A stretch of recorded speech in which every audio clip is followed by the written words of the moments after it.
Hi, this is Tim of the 1916 Company. Welcome and thanks for logging on. If you love this watch, email me. I am still Team Mosso at thewatchbox.com. It is still in the description below. It is still your purchase and pricing email question line for buying this or any watch you see on any of our platforms.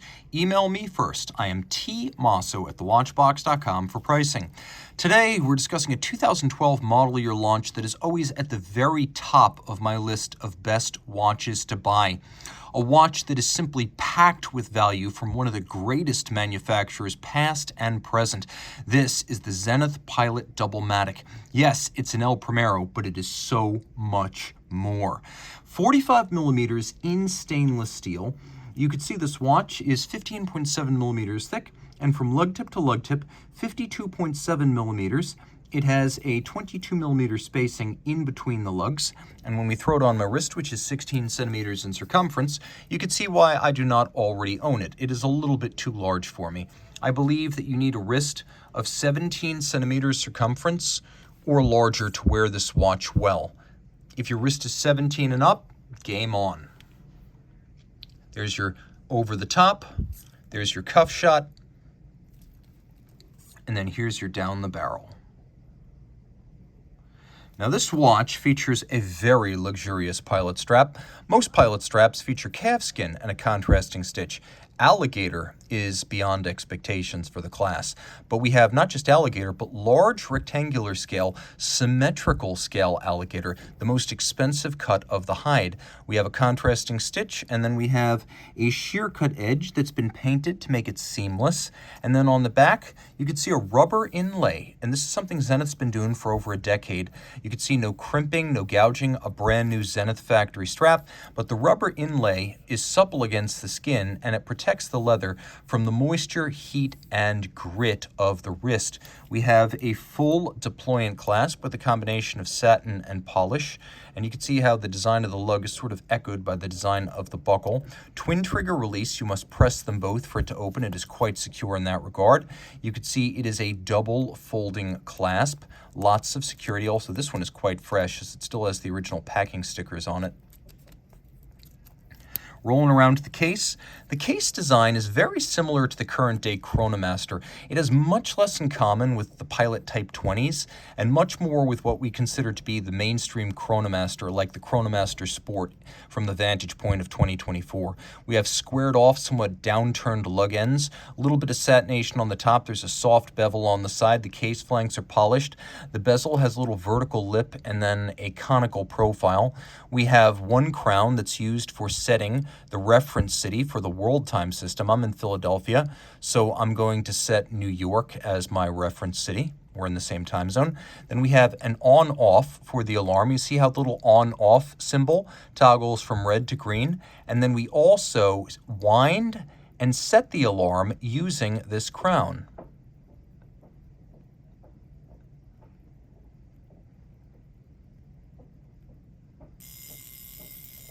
We have a power reserve that changes shape and color.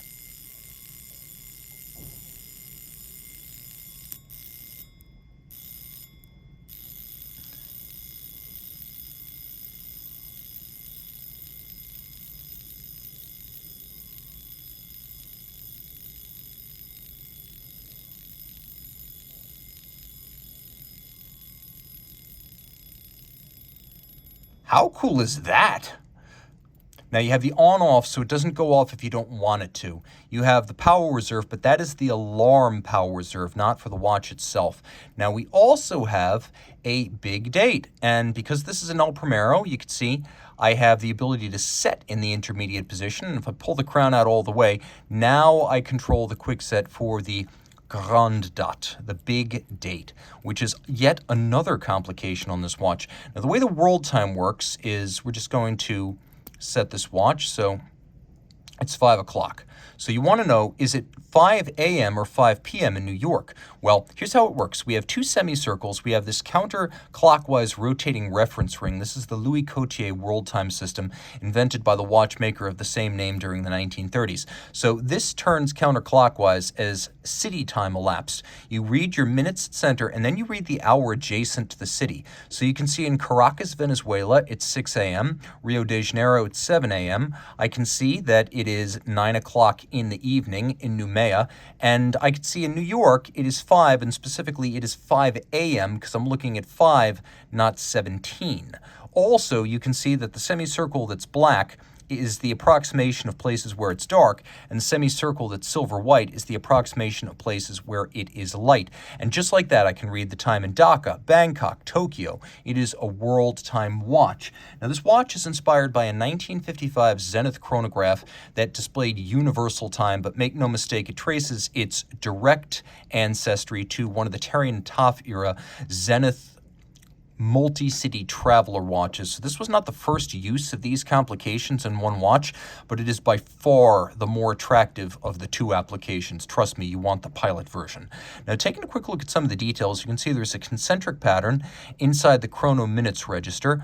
The numerals themselves are actually not printed features. They are solid three-dimensional blocks of luminova that have been inserted into numeral-shaped slots in the dial. And then all of the hands feature a sort of nickel anthracite coating and satination to resist glare, which is really impressive. We'll do a quick loom shot now, and you can see the watch is very bright. The chronograph seconds are visible, and you can see, to the best I can demonstrate, that those numerals really are three-dimensional, like the numerals on, for example, a FP Journe line sport watch. Super cool. It has a plexiglass inspired, that is 1950s inspired, boxed and cambered sapphire that's designed to look like a vintage plexi and give you a little bit of the off-axis distortion. It is also an El Primero chronograph, which means 10 beats per second, 36,000 vibrations per hour, automatic winding with bidirectional action, and 50 hours of power reserve. It has a crisp column wheel and a lateral clutch for operation, and when we flip it over, you can always tell what calibers in your modern Zenith because it's part of the reference number. We have caliber 4046, 50 meters of water resistance. This is the Doublematic, and you can see this is the 4046, 41 pivot joules. You could see that we've got a visible combination of column wheel and lateral clutch. Here's your column wheel. Here's your lateral clutch. And the El Primero has always been a very good-looking movement, which is to say you can see most of the elements of the chronograph. It's not completely obscured by a winding bridge. Not every automatic winding chronograph is fun to look at. This one is. You could see that the steel parts of the chrono have beveling on their sides and satination on their top. We have both blued screws and polished screws, and they have different functions, with blued screws generally used for adjustment of time-telling and chrono mechanisms, and the polished screws tending to be fixing screws designed to hold things in place. And of course, the El Primero, launched in 1969, was the world's first integrated automatic high-beat chronograph caliber, still going strong today, though this model has been discontinued. This watch is chock-a-block with awesome features, and again, if I could wear it, I would already own it. But no matter how I zoom the camera or tilt my wrist, I can never quite convince myself that a 16 centimeter circumference wrist is enough.